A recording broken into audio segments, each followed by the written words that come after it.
Bismillahirrahmanirrahim. Të gjithë ju e keni mësuar dhe e dini shumë mirë se kur bijem në ruku, themi 3 herë Subhana Rabbiyal Azim, pastaj ngrihemi duke thënë Sami Allahu liman hamide, Rabbana lakal hamd. Pra që është një madhërim dhe falënderim ndaj Allahut Azza wa Jall.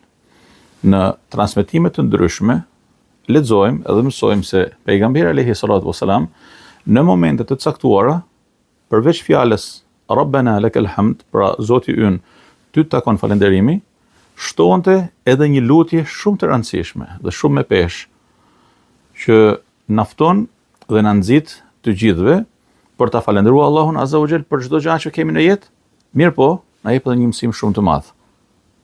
Çfarë thoshte pejgamberi alayhi salatu wasalam? Thoshte Allahumma Rabbana lakal hamd. Pra o Zoti im, ty të takon falenderimi. Mil as-samawati wa mil al-ard. Pra sa kret qiejt e kret toka. Wa mil'a ma bainahuma, edhe sa hapësira mes qiellit dhe tokës. Wa mil'a ma shi'ta min shay'in ba'd, edhe sa të dush pas kësaj. Pra falënderimi pafund të takon vetëm ty. Ahlu thana'i wal majd, sepse ti je që e meriton falënderimin edhe lavdin. Pastaj thot ahaqqu ma qala al-'abd. Pra kjo është fjala më e drejtë që ka thënë robi. Wa kulluna laka abd, dhe të gjithë ne jemi rob të tu. La mani'a lima atait, askush dhe asgjë nuk e pengon atë që të jep. Wala mu'ti lima mana'at, dhe askush dhe asgjë nuk jep atë që ti pengon. Wala yanfa'u dhal jaddi minkal jadd. Dhe asnjë përpjekje nuk ka vlerë kur ke caktu për të ndodhur diçka. Na mëson kjo lutje një mësim shumë të madh, i cili në të vërtetë e merr përdore muslimanin për të besuar në Allahun Azza wa Jall dhe për të mos kenë njeri me shumë fytyra në jetën e tij të përkohshme. Domethënë, na mëson me kenë rob të një Zoti të vetëm, jo me kenë rob apo sklever të shumë zotave. Sepse njeriu në përditshmërinë e tij mund të rrehet, mund të shkoj sa djatha, smajtas, për një vend pune, për një zarf, për një të holl, për një të ardhun, herë tek një drejtor, herë tek një tjetër, shan këtë, prallis për atë, trillon për këtë, ndron ngjyrat, sa herë që ndrojnë ngjyrat e partive, sa herë që vjen dikush në pushtet, shkon pas atij, pastaj pas atij tjetrit.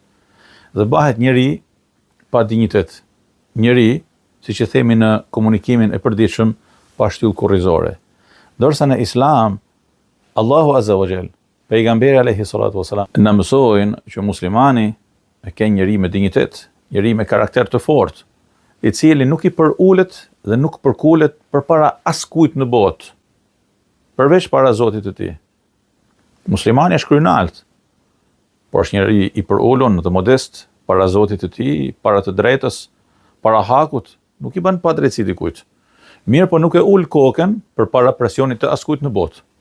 Sepse muslimani, i cili i falet 5 herë në ditë Allahut Azza wa Jall, dhe në çdo fraksion, në çdo rekat prej rekateve, kur ngrihet thot Rabbana lakal hamd, Zoti ynë ty takon lavdi.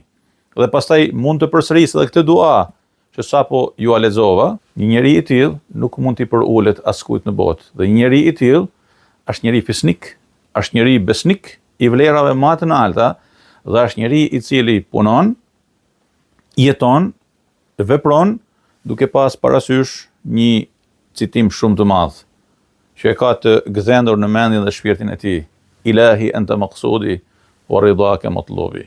Që do të thotë, Zoti im, ti je qëllimi im, dhe pëlqimi yt është kërkesa ime. Pra punojmë dhe veprojmë për të kërkuar dashninë e Allahut dhe për të fituar pëlqimin e tij. Të tjerat ngelen pas. Përpiquni, siç thotë edhe Sheikh Muhammad al-Ghazali në kryeveprën e tij El Haqqul Murr, e vërteta hidhur, që me pas një Zot. Ai thotë, sa bukur është që njeriu të ketë një Zot të vetëm, dhe të mos horllatiset poshtë e përpjet duke humbur dinjitetin e tij për një plaçk të përkohshme të kësaj bote të përkohshme. Allahu ju dashtë.